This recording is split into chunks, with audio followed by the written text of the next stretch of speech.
So ni lapat yang orang selalu sangat pening nak pilih tu. Nak kena guna tuam panas ke nak guna tuam sejuk? So jawapannya bergantung pada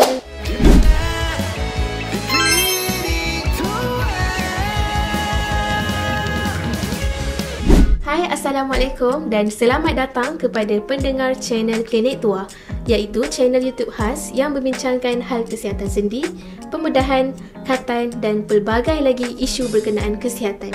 Hari ini bersama saya, Zulaika, iaitu Klinik Assistant dari Klinik Tua, and kita akan membincangkan satu topik yang buat orang ramai confused. Kalau sakit lutut ni kan, nak tuam panas atau tuam sejuk? So, tanpa berlengah, jom saya kongsikan. Teknik tuam ni sebenarnya memang dah lama sangat wujud. Dari zaman perubatan Cina, zaman pertengahan pun dah ada. Ia rawatan yang melibatkan penggunaan haba atau sejuk pada bahagian badan untuk mengurangkan kesakitan. Dia juga boleh mengurangkan bengkak dan mempercepatkan pemulihan bahagian yang tercedera.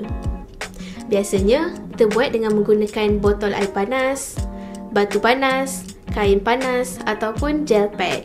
Kalau zaman sekarang ni dah ada sapuan krim panas ataupun spray sejuk untuk kesan yang sama. So ni lapat yang orang selalu sangat pening nak pilih tu. Nak kena guna tuam panas ke nak guna tuam sejuk?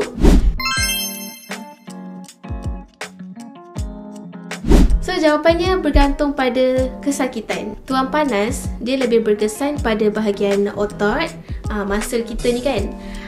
Di mana dia akan meningkatkan aliran darah ke kawasan yang cedera.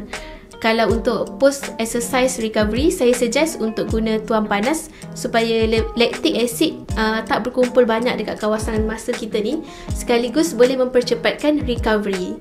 Tuam panas ni juga korang boleh gunakan untuk kesakitan yang dah kronik ataupun dah lama, macam sakit sendi kronik, sakit belakang dan lain-lain.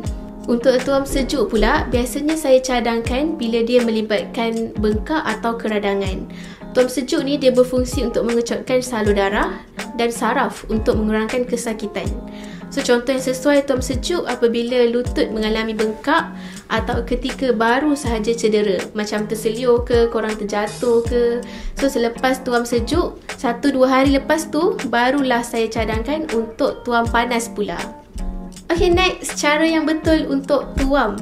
Ramai orang yang tahu pasal tuam ni, tapi belum tahu lagi cara yang paling betul untuk dapatkan kesan yang maksimum.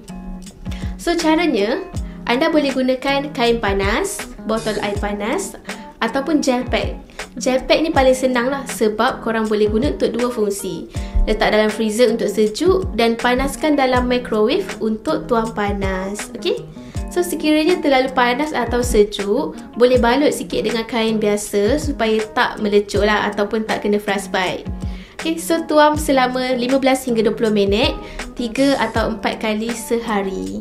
Okay, sampai kat sini saja video kita kali ni. Kalau anda rasa bermanfaat, jangan lupa klik like, share dan subscribe. Bye-bye!